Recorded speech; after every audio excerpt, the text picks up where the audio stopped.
Your gut says Miami is going to win, and you should take the over. Your gut also said your NFT selfies would only go up in value. They didn't. But your head is on SportsGrid and knows the QB is in concussion protocol. The backup has a 45 QBR against the zone coverage. The New York D has the most sacks in the league. So yeah, trust your head. It's smarter to be on SportsGrid. There is going to be an energy to game time decisions that you will feel night in and night out. We're going to go through every single thing, and I've got a great team behind me that's going to help me get the job done. I want this to be the place that people come to. We are going to hit every single one of those markets that you need to know about. There is not going to be a better place, I promise you, than Game Time Decisions. We will have everything at our disposal, and we will use that to our advantage. I'm Kevin Walsh. Tune into Game Time Decisions from 6 to 8 p.m. Eastern on SportsGrid.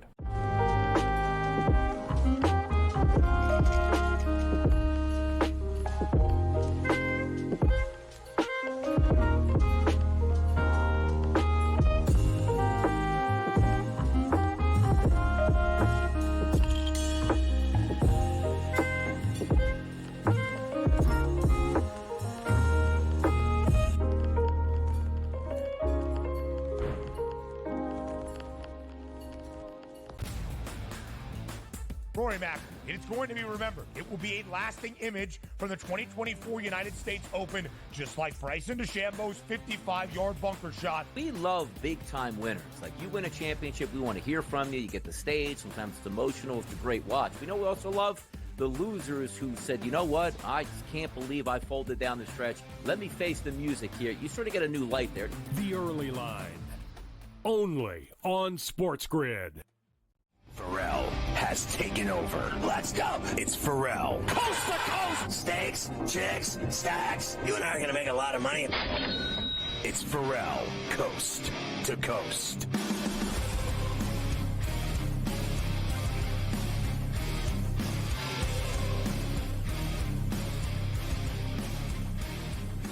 A lot happening on a pain-free Friday, C to C with Carver High. I'm Ferrall in New York. A couple of programming reminders. Tomorrow and Sunday, 1 to 3 East, the final two betting above the rim shows for the basketball season. So we're going to do it 1 to 3, Coach and I, Saturday and Sunday. And then starting Monday at 3, per usual, we will go back to Ferrall and Carver High on Coast to Coast, Monday through Friday, 5 days a week, every day, 3 to 6 Eastern, 12 to 3 West, right here on SportsGrid and on all of our outlets on the TV side, streaming networks, radio affiliates, satellite radio, 3 to 6, Monday through Friday, starting Monday. That's this upcoming Monday. Great job by Joey Prawns with Carver High, always on the show. And, of course, if Carver High's off on another golf weekend, excursion or trip to make money as a side hustle, we'll still get Joey Prawns, go for the two in, and the Prime Minister as often as possible. But it's back to Butch Cassidy and the Sundance Kid starting Monday, 5 days a week on Coast to Coast. Carver High, very excited about it. Anyway, where are we starting here? How about a deal? I love this deal because I think this guy sucks, and they needed to get rid of him. We did have a trade earlier today in the NBA. As we said, we're getting ready for free agency on Sunday. The Mavericks trade Tim Hardaway Jr., who really fell out of favor, I guess you could say, during their run to the NBA Finals, to the Detroit Pistons. Talk about going to Siberia. For Quentin Grimes, Scotty. So the Mavs get Grimes back for Hardaway Jr. Yeah, look, we've seen Quentin Grimes play, and listen, I know this guy, Hardaway, everybody thinks he's this great player, and I actually thought he dissolved like Alka-Seltzer in Dallas. Like, he used to hit a lot of buckets from deep, and then he just disintegrated. Like, they didn't even play him ever in the playoffs. On their run, he literally sat on the bench whining, and they got rid of him finally. That's bottom line. Like, his game went from the penthouse to the outhouse in a hurry. And, like, I know this sounds crazy, but I've always said this on this show. His dad was way better than him. His dad was a baller. His old man could ball for a little fat guard. My man, he makes Lowry look boring. I thought Tim Hardaway could flat out ball, and I think you would agree with that. I think his kid's really basically a hack. I'm not nice, as you know. Like, I have certain opinions about basketball players. It's real simple. I know. I watch a lot of basketball. Thanks. You see, the hard thing is that, like you say, when they were good, like this year, there wasn't a lot of big contributions. Like, he's filled it up in the past, but it's always been when the team sucked, right? Like, he filled it up, right? And then it's when the team was playing well, he just wasn't a part of the mix for them. The Warriors and Chris Paul extend their deadline, which was supposed to be today, for his opt-in to Sunday, so the Warriors could keep working on the trade. Of course, this is a team option here, Scotty, for $30 million. They could easily just let him go, and he could go find his own way. But I guess the Warriors are trying to see if they can get something for him before that is ready to go. So now 3 o'clock on Sunday they have to trade Chris Paul or opt into his $30 million deal. Listen, I will not deny that Chris Paul has had a terrific career. And he's been really an incredible player for most of his career. And that's what I mean most by now that he's where he is now, which is shot, they want to get rid of him because he don't matter no more. And that's the, brutal truth. That's the end game. That's what that is. This is, he's hit a wall, and he already played there and did nothing, right? Did absolutely nothing. And they don't want to give that dude $30 million to save their ass. That's all that is. So here's what they want. They want to get rid of him, and the problem is the taker. Who wants him besides no one? And then that's their problem. And then their solution is what is waiting in the wings is PG-13. They want to give him a boatload of money, and my man can still fill it up.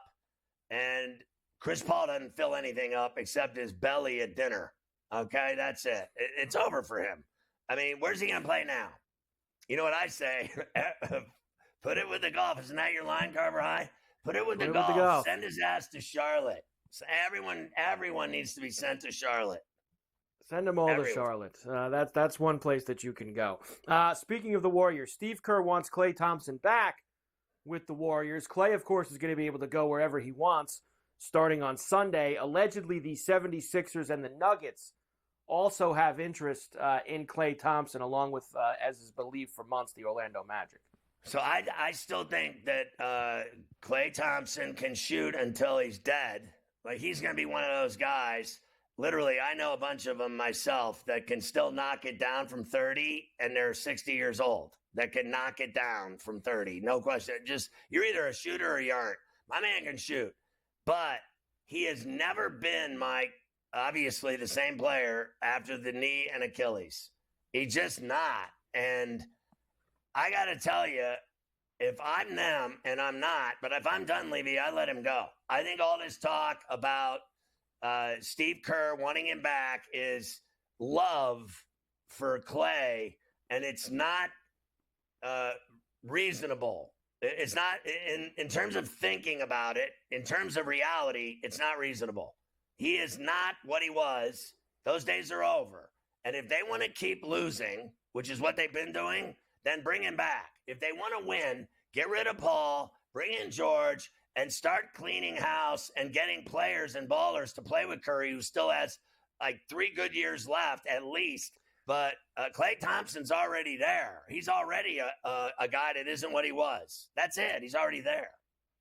I think you got the number. I think you got 3 years left of Steph being able to take you to the end, right? If he's got the right people around him, and you have a perfect opportunity staring you in the face to clear out some of the old guys, right? Chris Paul, Klay Thompson, clear him out. Like, just clear him out and try to get a little younger. You still got, we were stunned they gave Draymond all that money last year. Maybe they regret that right now. He ain't going nowhere at this point. But he ain't going nowhere because nobody's taking that deal. But you got a chance to maybe get a little bit younger and move those guys out.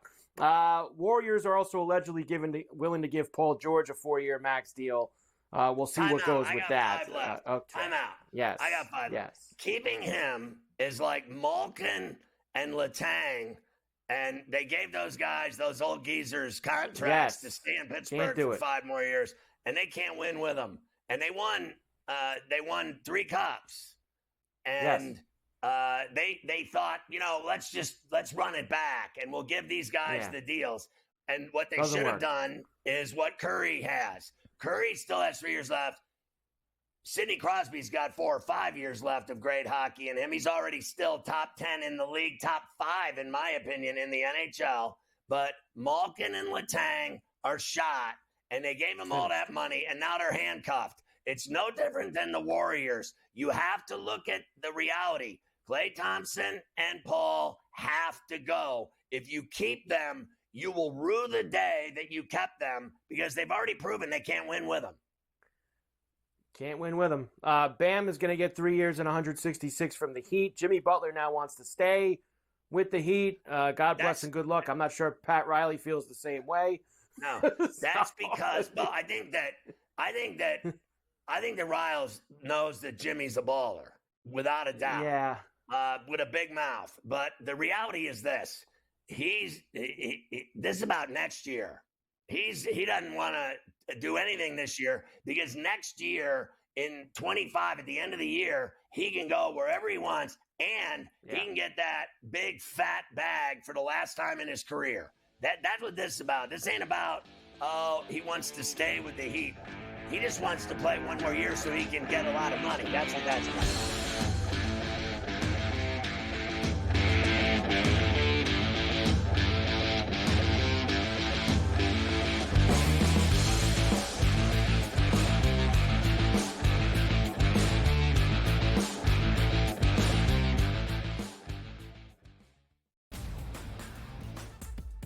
Technically, despite having the most wins in both the AL and all of Major League Baseball, 52 of them for New York, no longer the best winning percentage. You expect your front offices to hit that gas pedal when it comes time to get a better team on the field post All-Star break, because the one thing that you know from the Yankees and the Orioles is what, Ben?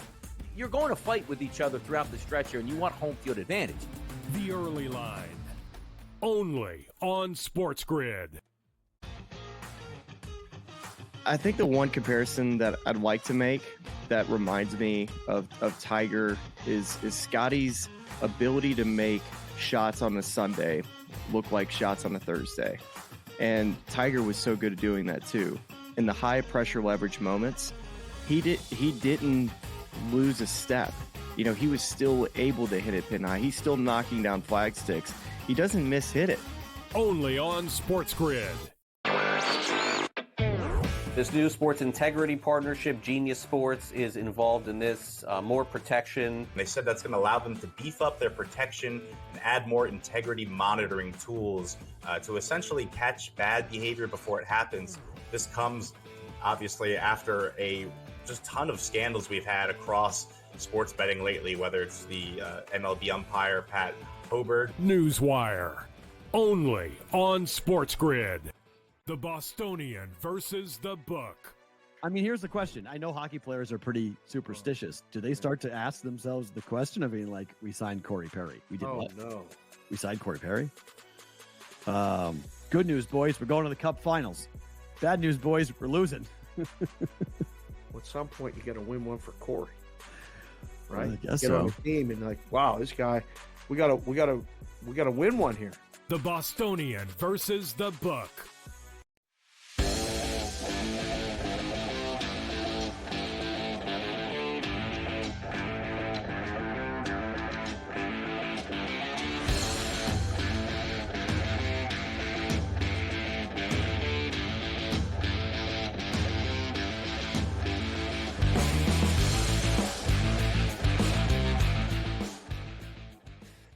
Couple other NBA stragglers for us today, Carver High, to wrap it up.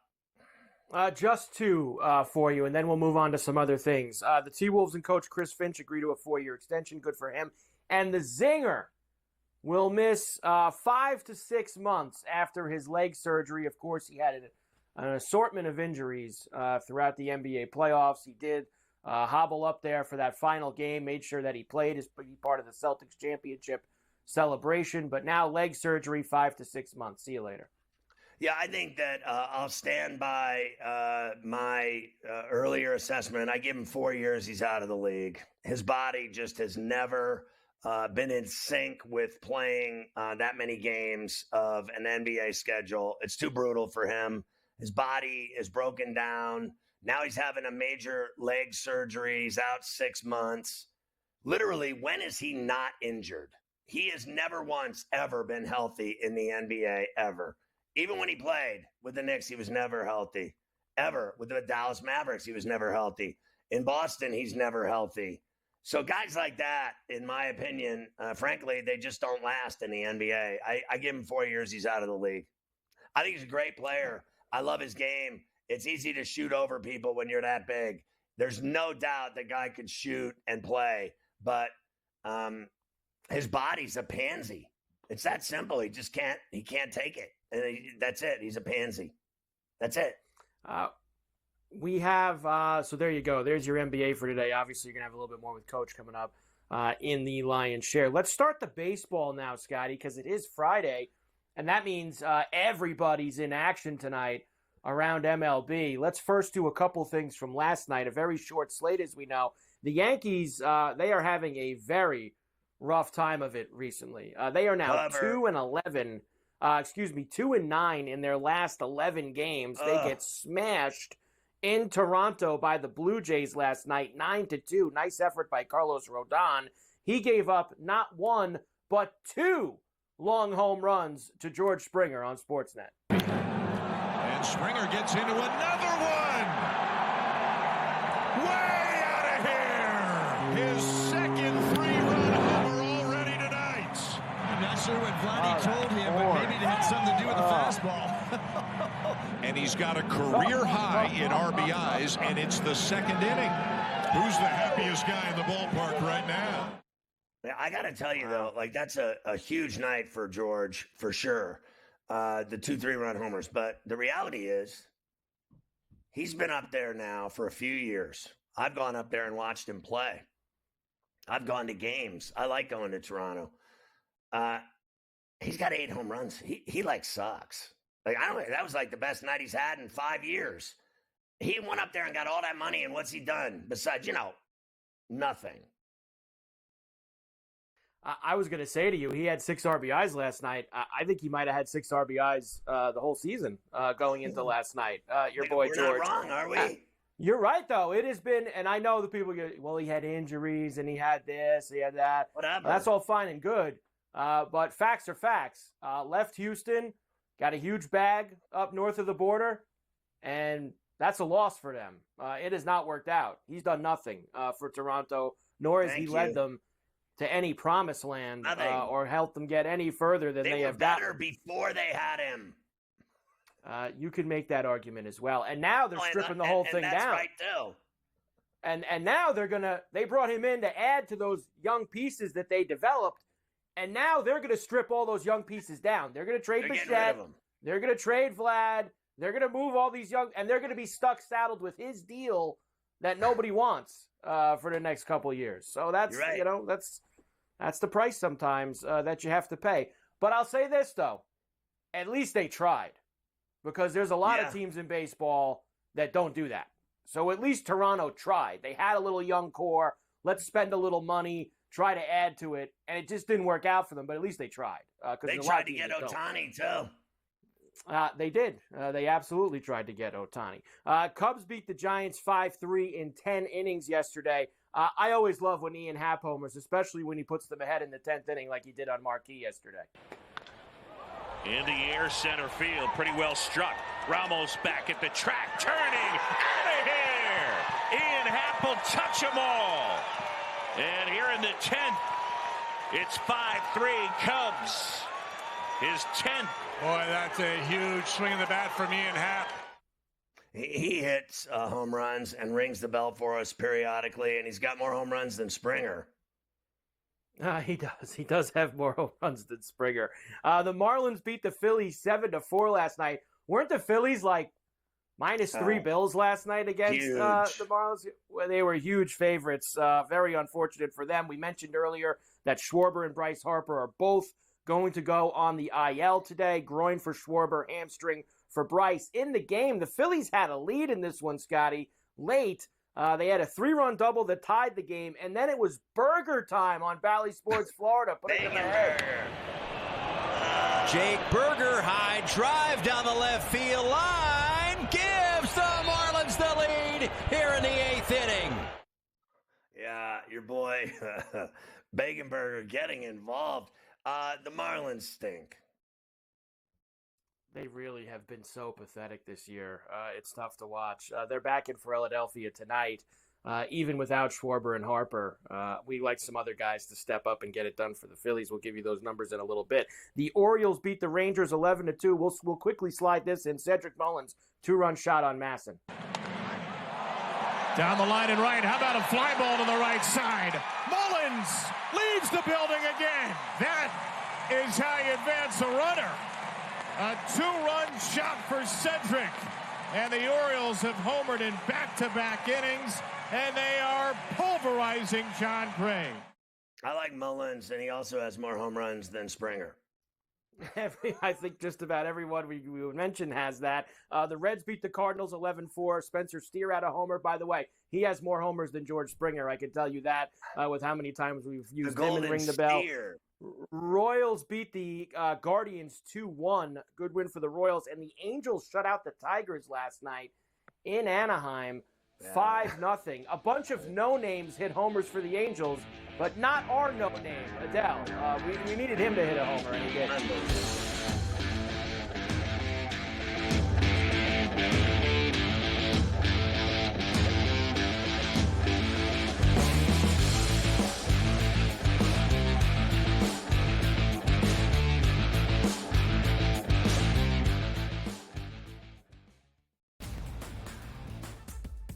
Technically, despite having the most wins in both the AL and all of Major League Baseball, 52 of them for New York, no longer the best winning percentage. You expect your front offices to hit that gas pedal when it comes time to get a better team on the field post All-Star break, because the one thing that you know from the Yankees and the Orioles is what, Ben? You're going to fight with each other throughout the stretch here, and you want home field advantage. The Early Line, only on SportsGrid. I think the one comparison that I'd like to make that reminds me of Tiger is Scotty's ability to make shots on a Sunday look like shots on a Thursday. And Tiger was so good at doing that too. In the high pressure leverage moments, he didn't lose a step. You know, he was still able to hit it pin high. He's still knocking down flag sticks. He doesn't miss-hit it. Only on SportsGrid. This new sports integrity partnership, Genius Sports, is involved in this. More protection. They said that's going to allow them to beef up their protection and add more integrity monitoring tools to essentially catch bad behavior before it happens. This comes, obviously, after a just ton of scandals we've had across sports betting lately, whether it's the MLB umpire, Pat Hoberg. Newswire, only on SportsGrid. The Bostonian versus the book. I mean, here's the question. I know hockey players are pretty superstitious. Do they start to ask themselves the question of being like, we signed Corey Perry? We did what? No. We signed Corey Perry? Good news, boys. We're going to the Cup Finals. Bad news, boys. We're losing. At some point, you got to win one for Corey, right? I guess Get on the team and like, wow, this guy, we gotta win one here. The Bostonian versus the book.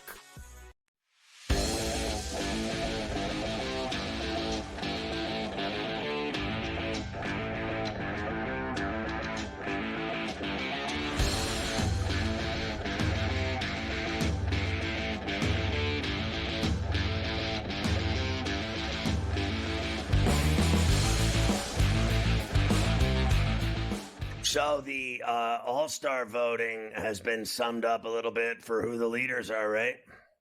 Yes, it has. And I don't know if this is the first year they're doing this, Scotty. Maybe it's the second. Maybe it's the first. They've changed the way that they do All-Star voting now for the fans. So yesterday, I guess, was the end of the first wave of All-Star fan voting. And whoever had the most votes in the AL and the NL is already in the game. They're already a starter. You don't have to wait around for any more votes. So Judge and Harper both are in the game, which will be down in Arlington. And then they chop all the positions down, Scotty. Instead of being able to vote for everyone for first base, second base, only the guys who had the top 2 votes in the first wave are now available to be voted on now and in the next week and a half, however much time is left for the All-Star game. So Harper, Judge, they'll be there in a few weeks to get things cooking. Speaking of Judge, I wanted to show you this today because I saw it and I thought it was fascinating. Judge and Ohtani, obviously the favorites for the MVPs in both leagues right now. I didn't realize they're both actually tracking triple crowns as well, Scott. Did you see this? Judge is, I didn't know he was hitting 309. You don't really think of average with Aaron Judge, but he's hitting 309 this year, and Ohtani's hitting 322. Both guys, of course, first in their leagues in homers, and Judge is first in RBIs with 77. Ohtani has 61. He's second in the NL. Could be a historic baseball season for these guys. Well, what's amazing to me is 2 things. One is how far ahead Judge is, frankly, in homers and RBIs. I mean, he's just better. That's just all there is to it. And they don't sell it that way on baseball television. On baseball television in that world, frankly, whether it's Sunday Night Baseball or whether it's MLB Network, frankly, or, wherever you can find your national baseball, right? Ohtani's the guy. Ohtani's the face of the league. They sell Ohtani all day. They really do. And, I mean, I'm not saying they ignore Judge because they give Judge a lot of juice. But Judge's numbers are so much more incredible, if you ask me, than Ohtani's. It's not even funny. And Carver High said it best. He didn't even play in April. He was out there like a frozen stiff. He was like a popsicle. He didn't do a thing in April. He didn't have a single hit. But in May and June, going towards July here, he has been the best player in baseball far and away. 77 RBIs, 30 home runs, earliest to 30 before July since Babe Ruth. And then you're right. He's not a average hitter for hitting for average. So I'll give Ohtani that he's more consistent at average. I don't expect, frankly, Judge to continue hitting 300. Mike, we've never seen him, unless I'm crazy, hit 300 before. He's a home run hitter and an RBI guy, and that's what he is. But I don't think he'll win the Triple Crown and hit over. In fact, he's second at 309 already, and I don't think he stays there at the end of the day because, he's a lot of times he'll strike out. I think he's got a great eye, and when he goes for it, he swings, and when he doesn't, he walks, and then he hits a lot of home runs and drives in a lot of runs. But I think he's been unbelievable. I've seen him hit a lot of doubles.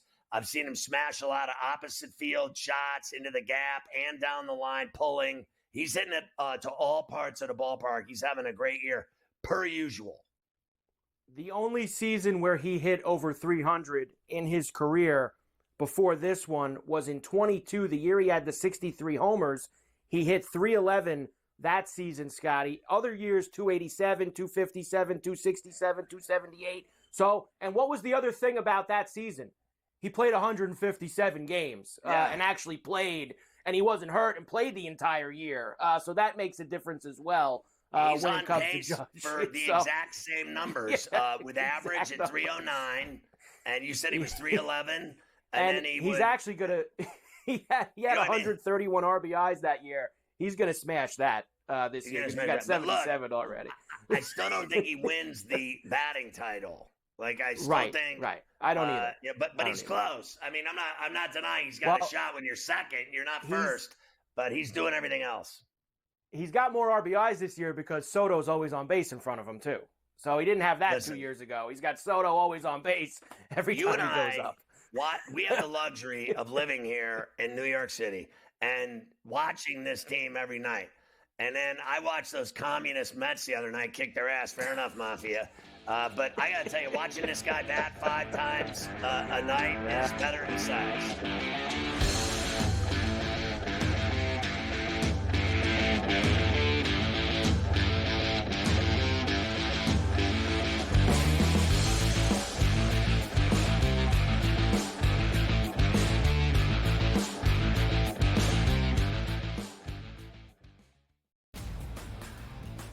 Rory Mack, and it's going to be remembered. It will be a lasting image from the 2024 United States Open, just like Bryson DeChambeau's 55-yard bunker shot. We love big-time winners. Like, you win a championship, we want to hear from you. You get the stage. Sometimes it's emotional. It's a great watch. We know we also love the losers who said, you know what, I just can't believe I folded down the stretch. Let me face the music here. You sort of get a new light there. The Early Line, only on SportsGrid. You know, this guy is the mad scientist. I mean, he's all about green density. So in my mind, I feel like he's going to have the green speeds dialed in, and the angles needs to land them and all that sort of stuff. I feel like he's going to be in a good spot and playing the course well. And he's going to be hitting less club into a lot of these par threes too. So I just, we're talking about using a live guy. I love Bryson this week. I'm riding with Bryson. Only on SportsGrid.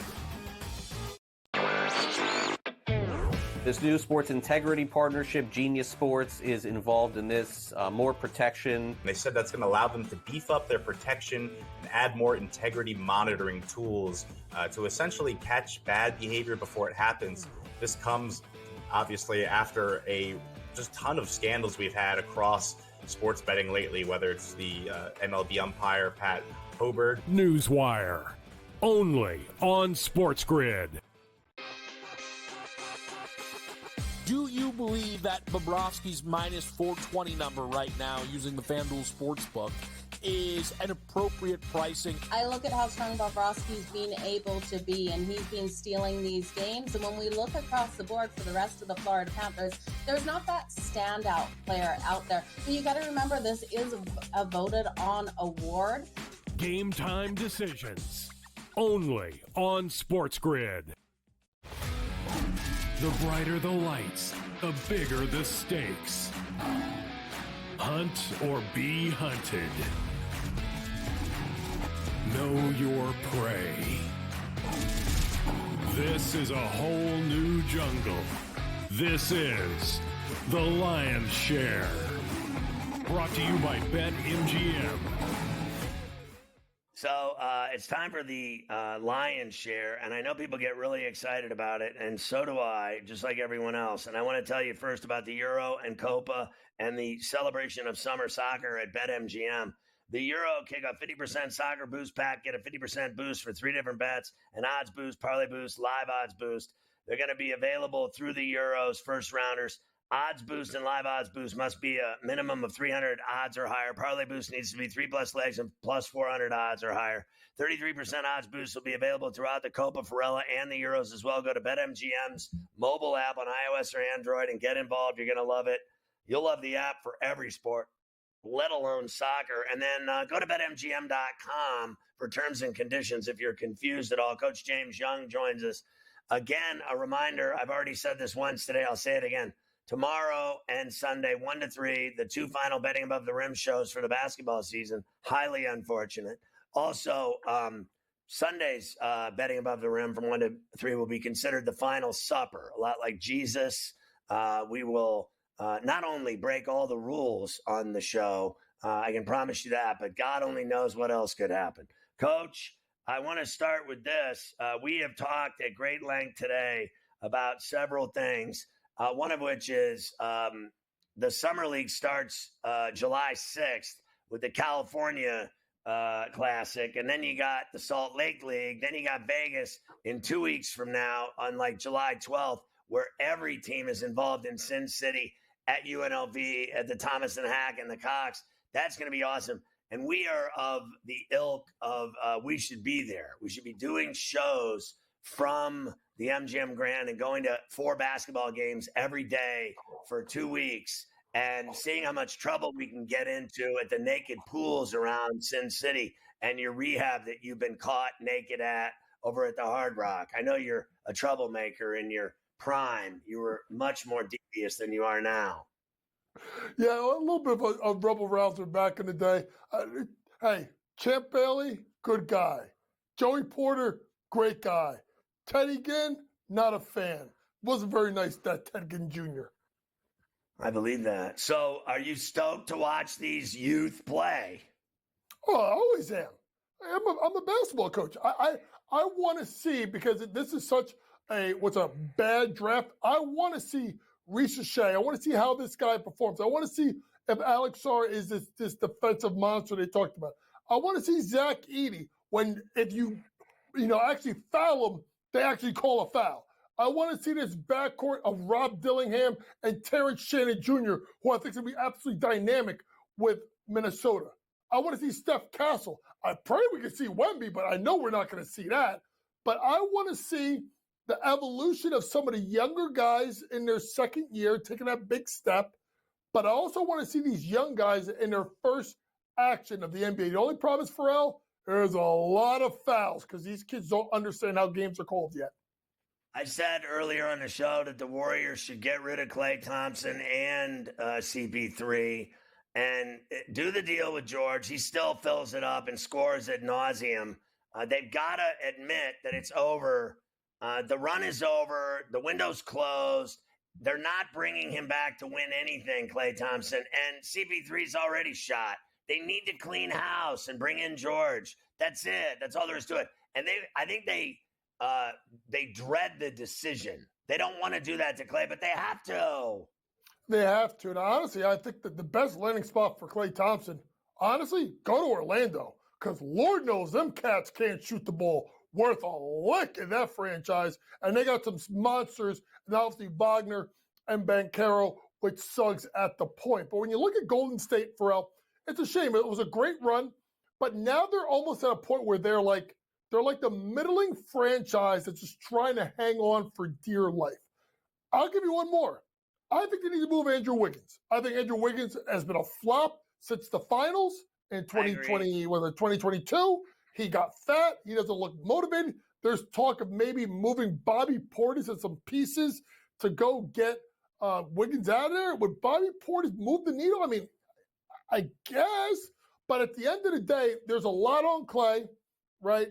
They need another guy. Kuminga took a step up, right? Let's be honest. They need another guy that can go get a shot. Paul George, through all of his playoff struggles at times, you can admit, Ferrall, he can get his shot off against anybody in the league. Every night. What did you think of Quickly's deal? I almost had a stroke. Well, that's what he wanted. He wanted at least $25 million. That's part of the reason why the Knicks were like, we can't pay you $25 million or more if you're going to be a backup to Jalen Brunson. So that's part of the reason why Quickly and Barrett were shipped off to go get OG Anunoby. And Quickly is a great, listen, Quickly can score. Is Quickly a lead guard on a championship level team? No. But can Emmanuel Quickly on a bad team give you 17, 18 points a night, 5 or 6 assists? Yes. But we know that team is Scotty Barnes. Scotty Barnes is the leader. He got a 5-year, $270 million extension. He's the best player. Quickly Barrett, decent backcourt. They still got Grady Dick. I would get rid of Jakob Poeltl and get something better at center position. I would trade away Kelly Olynyk and try to get some compensation. Let's be honest. It's a full rebuild. That's a lot of money to give a guy that I think on a really good team is a sixth man. So Sunday's the start of free agency. What are you expecting to see? And obviously we'll do a lot of this on Betting Above the Rim this weekend, but I know you're excited for the start of free agency. Yeah, absolutely. I mean, obviously, Paul George is the biggest domino. What does he do? Does he re-sign with the Clippers? Does he opt in to try and force his way to a trade like Golden State? Does he try and go to the open market? What happens with Klay Thompson? You're looking at Tobias Harris, someone that has underwhelmed in Philadelphia, but if he's in the right spot in an environment that's not pressure, what happens there? A guy like Jonas Valanciunas, who could have some value as a mid-level exception, where does he go? But also, Ferrall, you're going to see trades like Brandon Ingram. We've been talking about it nauseam. What happens with BI? There's teams like the Knicks that are going to try to re-sign Hartenstein. He's probably going to get at least $20 million somewhere. Do the Knicks try and move Mitchell Robinson to bring him back? It's a lot of fascinating moves, but one thing's for sure. They're all chasing Boston. They're all chasing Boston, but I would watch out for Denver. There's talk of maybe KCP leaving. They want to step up Christian Brown, who I don't think is ready for that two-guard spot. There was talk about maybe The Clippers maybe trading PG-13 over to Denver, but Denver doesn't want to give them draft capital. It's going to be interesting. There's going to be a lot of teams in a work in progress, Ferrall, all chasing the Boston Celtics. I like Bruce Brown way better than that kid, the white boy Brown. Honestly, it's not even close. Let's look at your plays here and start with your hardwood picks for Rookie of the Year. And I'm with you here, and I've been saying it since day one. Zach Edey to win Rookie of the Year 9-1. Simply put, if he starts and he gets 24 to 25 minutes a night, and they can't just mug him like they did at Purdue, the guy's going to give you 13, 14, 15 points, and about 8 or 9 rebounds a game. Sleeper pick, Rob Dillingham, 20-1, because that kid can score. Your next pick, this Jackson play. What do you got here? This is a W play.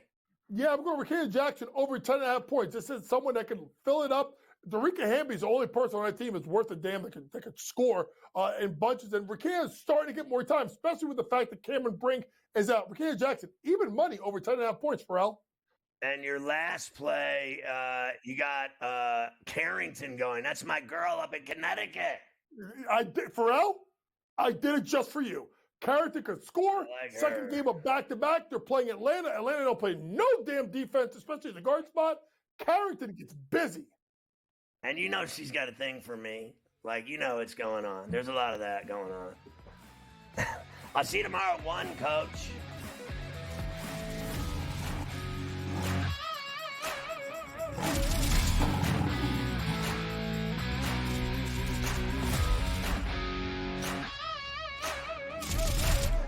The Lion's Share, presented by BetMGM.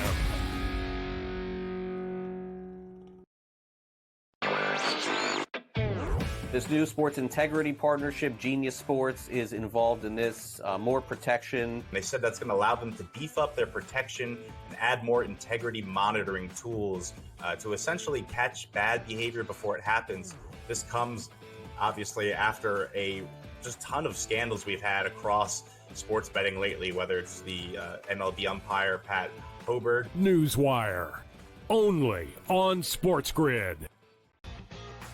You know, this guy is the mad scientist. I mean, he's all about green density. So in my mind, I feel like he's going to have the green speeds dialed in and the angles he needs to land them and all that sort of stuff. I feel like he's going to be a good spot and playing the course well. And he's going to be hitting less club into a lot of these par threes too. So I just, we're talking about using a live guy. I love Bryson this week. I'm riding with Bryson. Only on SportsGrid. He went bogey, double, par, birdie, bogey. Thomas Dietrich's all over the place here today. This golf course is so volatile where it can make you look like a fool in just a matter of minutes. And, you look at a guy like Thomas Dietrich. He's right there tied for the lead or whatever it was, and now he's like 4 or 5 over in the wink of an eye. In-game live, all access, only on SportsGrid. 11 and 12. I know you're going to get Mafia excited here. Hot and bothered. You got to put Aaron Rodgers here and the Jets at 11. I would put him higher, but again, he barely played football last season. They've addressed their offensive line. It's not going to be great. The depth at wide receiver is a problem for me.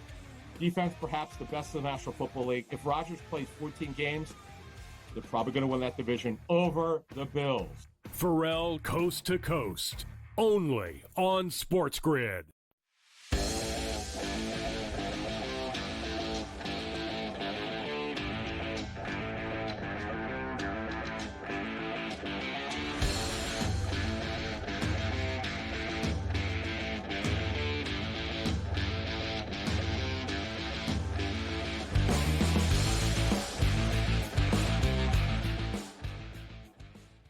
All right, Carver High, it's time to make some money with baseball picks for tonight. We are going to do baseball picks for tonight really fast because these just came across the desk. Of course, a lot of these options are getting picked up in the NBA right now. Toronto picks up a $23 million option on Bruce Brown, so he will be staying there. PJ Tucker of the Clippers has exercised his player option for $11.5 million to stay in Los Angeles. The Pelicans are picking up team options on Jose Alvarado and Jeremiah Robinson-Earl's contracts I love Alvarado, for next year. Mike. I love So Alvarado. I would yes. take him on the Knicks in 5 seconds. He's a Brooklyn boy. I'm surprised the Nets don't go after him. He's a stud. That guy is full motor, man. He's a Ferrari. And the Hornets have waived Seth Curry, waived by the Hornets, both sides. So Curry, a free agent out there. The other Curry, let's face facts. He's ass. That is one way that we could do it. There's no question about that. All right, now, yes, let's get to tonight in baseball and start to make some money there. Why don't we? We'll start in Philadelphia tonight, where the Phillies and the Marlins will get together again. Of course, the Fish beat them last night as big dogs. Christopher Sanchez and Kyle Tyler are the pitchers tonight. Another heavy price, minus 225 for the Phillies, plus 185 for the Fish, and a flat 8. Yeah, I'm concerned about the Phillies offense without Harper and Schwarbaum. I like the under 8 runs, and I still like Sanchez pitching, but there's no way I'm laying 220, so I'd rather just bet the total in that game and stay under. I think they'll have trouble. I already know the Marlins stink. I think the Phillies are going to look a lot different without those two guys and their bats in the lineup. The Nationals will spend the weekend in beautiful Tampa, Florida. The problem for them is they'll be inside in the not-so-beautiful Trop. Zach Eflin against Mitchell Parker Lewis can't lose in the opener tonight. The Rays minus $1.60, plus 135 for the Nats, a 7.5. I know the Rays have been playing better, Scotty, but I'm on the Nats tonight with the plus 135. Yeah, I'm on the Nats, and I bet it this morning and the over. I like both of those bets. And this kid, your boy Parker, I like him. I like the Nats tonight, too. Parker Lewis can't lose. The Rangers and the Orioles again in Baltimore. Max Scherzer makes his second start of the season. Remember, we played that clip on Monday after his start Sunday where he basically said, I don't know how I'm going to feel afterwards. Well, that gives me confidence tonight. Albert Suarez goes for the O's, who are minus 115, minus 105 for the Rangers, and an 8.5. I cannot turn down a price like that on the Orioles and that lineup at Camden. I don't care if Mad Max is throwing, pitching, complaining, injured or otherwise. The Orioles are flat out better than everybody when they play there and anywhere for that matter. They're, literally one of the best teams in baseball and to bet on as well. I agree. The Rockies are in Chicago this weekend, two of the worst in baseball getting together. Dakota Hudson and Drew Thorpe in the opener. White Sox minus 135, plus $1.15 for the Rockies, and an 8.5. Yeah, this is as bad as it gets, but I'm going to take the White Sox here.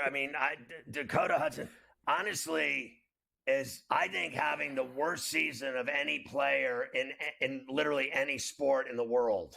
There are cricket players that are having better numbers. My man gets torched every time he pitches. He's 2-10. He gives up 10 runs every time he pitches.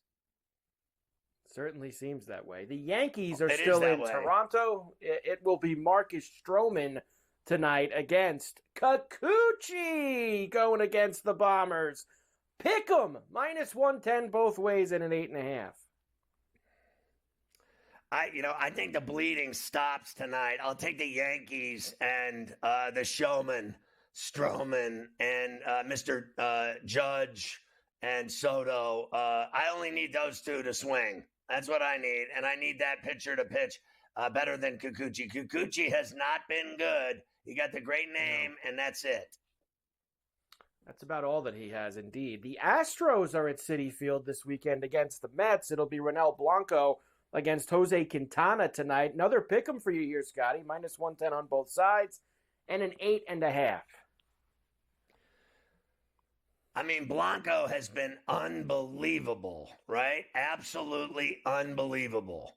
So there's just no way I can bet against him tonight. They're 500 and the Mets are 500 finally. And I think the Mets are playing great baseball, but against this guy, I think Blanco beats Quintana tonight at Citi Field.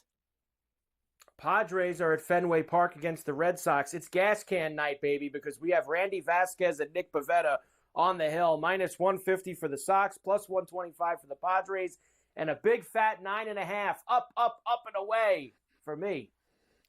I'm with you. You got all the smoke. I'm going over here as well. I'm looking at 12, 14 runs, somewhere in that window. And I got to be honest with you. I'm still taking Pivetta and the Red Sox to beat the Padres tonight at the Sandbox. The Pirates are in Atlanta. By the way, Skeens goes tomorrow against the Braves in Atlanta, Scotty. So make sure you have that on your Saturday appointment viewing calendar. But tonight it will be Martin Perez against the fisherman Charlie Morton. Minus 185 for the Braves, plus 150 for the Buccos, and a flat 9. Yeah, I like the fisherman here. Laying a 1.5 at even money is the play for me. I'll do my betting on the Pirates tomorrow with Skeens. Martin Perez is coming back. He's been out. He's coming back tonight. That is not the team you want to face after you've been out for a few weeks. So I'm going Atlanta. The Cubs and the Brewers in Milwaukee tonight. Jameson shots at Tyone against Colin Rea. Minus 145 for the Brew Crew, plus 120 for the Cubs, and an 8.5. I think this is going to be a really good game. I'm going to bet the under in the Brewers. There you go. Later on, I will give you the rest of the games, including the late night slate, which includes the Dodgers in San Francisco against the Giants tonight against Logan Webb, and we've got Tater Time, which we will get to later on as well. With salt on top.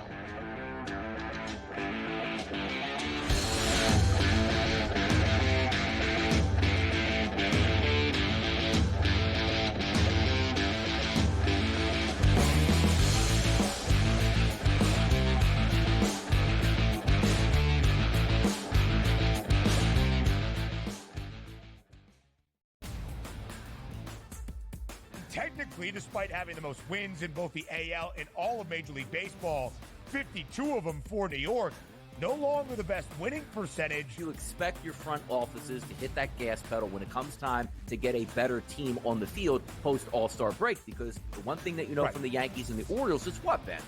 You're going to fight with each other throughout the stretch here, and you want home field advantage. The Early Line, only on SportsGrid.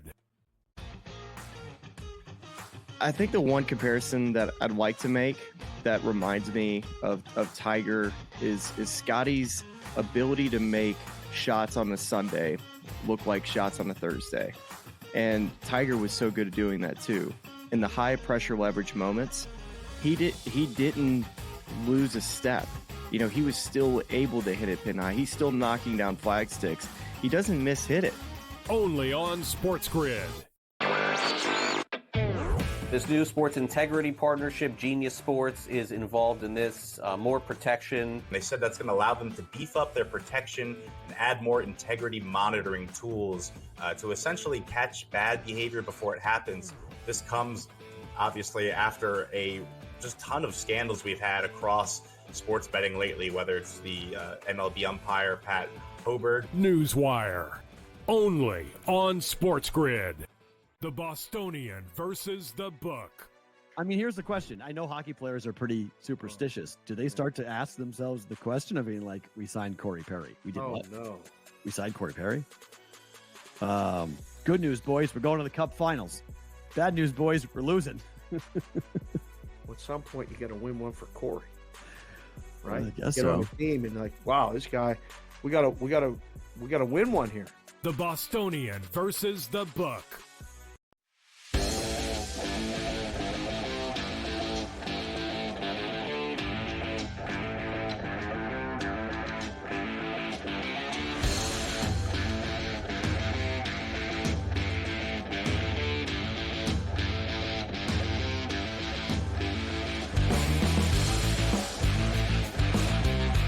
Stoked to hook up and talk college football with our boy Rich Sermonello. Hey Scott, last weekend we talked about week 1 in college football, early lines, gave some picks. I'm going to go a little bit deeper into the schedule. We've got games of the year, some futures games already out on FanDuel, so I'm going to give some picks on my favorite games, see if we can get some early value on those lines. I'm going to begin with week 2. Huge game. Texas travels to Michigan. I know a lot of folks nationally are down on Michigan, and I get it. They haven't even decided on a quarterback yet. But if you're going to give me points, plus 3.5, defending national champs in Ann Arbor at night, I'm going to take it. And here's the reason why. Michigan's defense might be the best unit in the country. They've got the elite tandem at defensive tackle, Kenneth Grant, Mason Graham. They've got the best cornerback in the country in Will Johnson. And my concern with Texas, very good Texas team, but they lost their 2 interior linemen to the NFL. First rounder Byron Murphy, second rounder Tavondre Sweat. So I think a heavy load of Donovan Edwards on the ground. I like Michigan to win this game, getting points. I'm going to move to Clemson and week 4. Listen, I never pass on an opportunity, Scott, to dog Clemson, dog Dabo Swinney.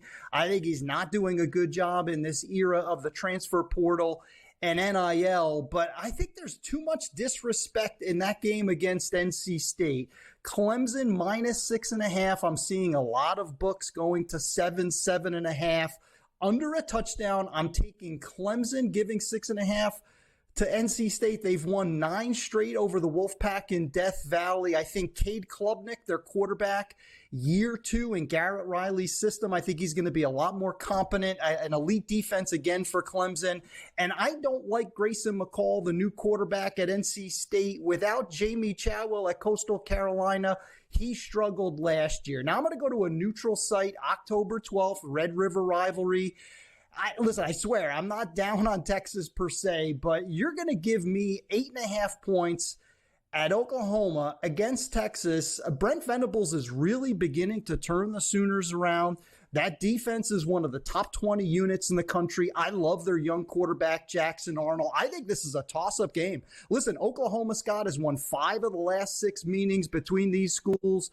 I'm taking Oklahoma plus the 8.5 to win this game outright. And finally, with a few seconds left, Ohio State against Michigan. Ohio State's giving 9.5. This game's in Columbus.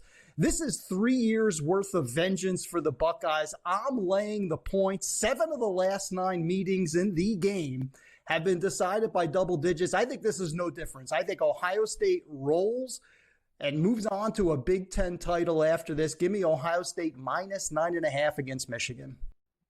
Well, I mean, it's a little early for me on that, other than to say they don't have Harbaugh and McCarthy around anymore. So they're certainly not going to be the same Michigan team, in my opinion, that won the national championship. Those days are gone. So he may be right. That's a giant number to lay though. Carver High, thanks, by the way, Rich Sermonello. The Notre Dame Michigan State rivalry is going to renew. The problem I have with it is that I don't believe that's a rivalry, and I also think I'd rather watch Notre Dame play Michigan. That's the rivalry I want. Well, yeah, look, obviously they played both Michigan and Michigan State for a very, very long time before a couple of years ago when they had to disband both of those regular engagements.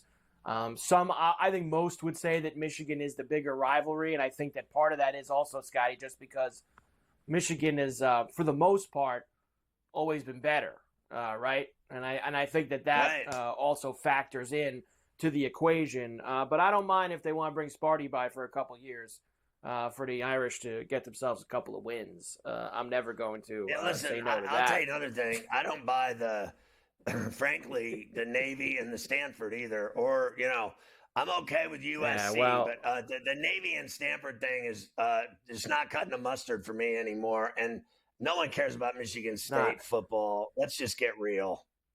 Look, if this guy doesn't make the playoff this year, Scotty, with it being expanded to 12 teams, and he's got a couple of tough games, I'm not going to deny that, he's going to be in big trouble in South Bend if you don't make the playoff this year, Marcus Freeman. Bringing in Riley Leonard from Duke. It didn't go well with Hartman last year.